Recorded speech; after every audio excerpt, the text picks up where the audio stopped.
when sickness lingered near. Through distressing moments, your name is new and sweet. You've become comforter to me. You are comforter. That's who you are to me. Comforter, a name that fits so perfectly. Peace that passes all understanding. Comforter is who you are to me.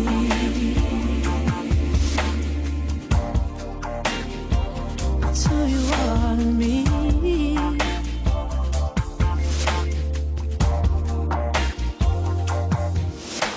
And to the grieving family who weep for loved ones gone, the pain of separation consumes another home. But on the waves of sorrow, you walk with perfect peace. Confident is who the whole world needs. You are the comforter. That's who you are to me.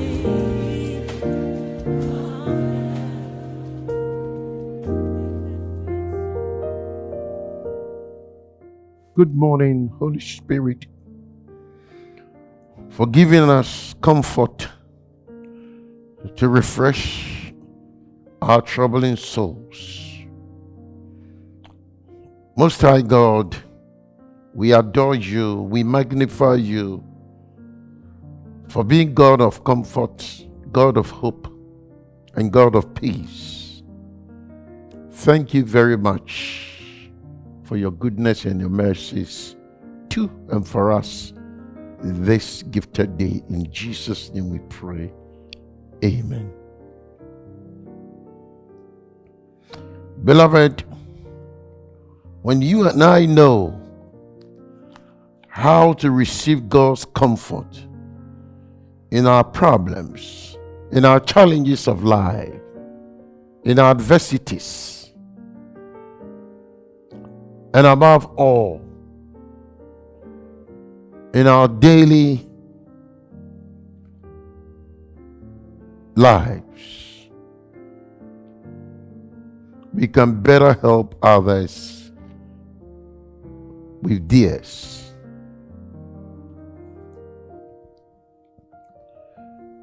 When you and I have experienced the Heavenly Father's comfort in our distresses, we are better able to manage our own comforts, our own emotions, and to comfort others in distress. It is therefore no wonder that Apostle Paul said, "Praise be to the God, the Father of our Lord Jesus Christ, the Father of compassion, the God of all comfort, who comfort us in all our troubles, so that we can comfort those in any trouble with the comfort we ourselves receive from God." 2 Corinthians chapter 1 verses 3 to 4. That makes all problems important because each one can yield productive blessings discovered in adversity. When we know how to receive God's comfort in our problems, we can better help others with theirs. If we are distressed, it's sometimes so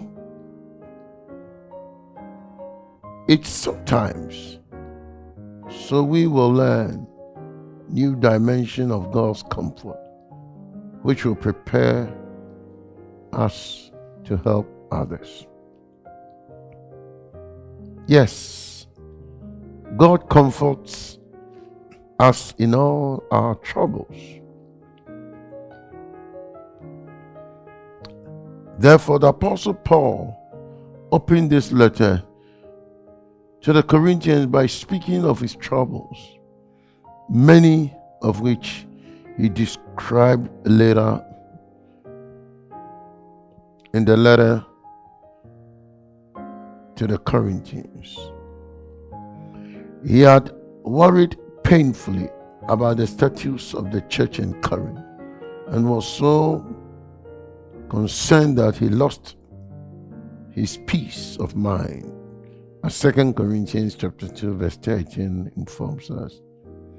He had been hard pressed on every side. 2 Corinthians chapter 4 verse 8. With tribulation, distresses, stripes, imprisonment, sleeplessness. 2 Corinthians chapter 6 4 to 5. In Macedonia, he had no rest, but was troubled in all directions. And he wanted to tell us that outside were conflict, inside were fears. 2 Corinthians chapter 7 verse 5. Friends, Paul was more human than we realize, subject to problems, anxiety, fear, and sleeplessness. But he knew how to assess the comfort of his God, whom he called the Father of mercies and God of all comfort. 2 Corinthians chapter 1 verse 3. Greek expert tells us the phrase the Father of mercies doesn't just mean merciful Father. It means the Lord is the creator, fountainhead, and source of all mercy. Mercy is a never-ending river proceeding from the throne. It's essential we know how to drink from this stream, how to bathe in it, how to be refreshed by his mercy, comfort, and engagement. The Father comforts us through Scripture. Romans 15:4 says, "For whatever things were written before were written for our learning, that we through the patience and comfort of the Scriptures might have hope." Brothers and sisters, a famous devotional writer who faced many heartbreaks in her life wrote, "If we want to be comforted, we must make up our minds to believe every single solitary word of comfort God has ever spoken. And we must refuse utterly to listen to any words of discomfort spoken by our own hearts or by our own circumstances. We must set our faces like a flint to believe under each and every sorrow and trial in the divine Comforter, and to accept and rejoice in his all-embracing comfort." Friends, the Father who comforts us through friends and family. According to Genesis 24:67, Rebekah comforted her husband, Isaac, after his mother's death. Job's friends came to comfort him, although they did a poor job of it. Job chapter 2 verse 11. Paul was comforted by Titus in 2 Corinthians chapter 7 verse 6.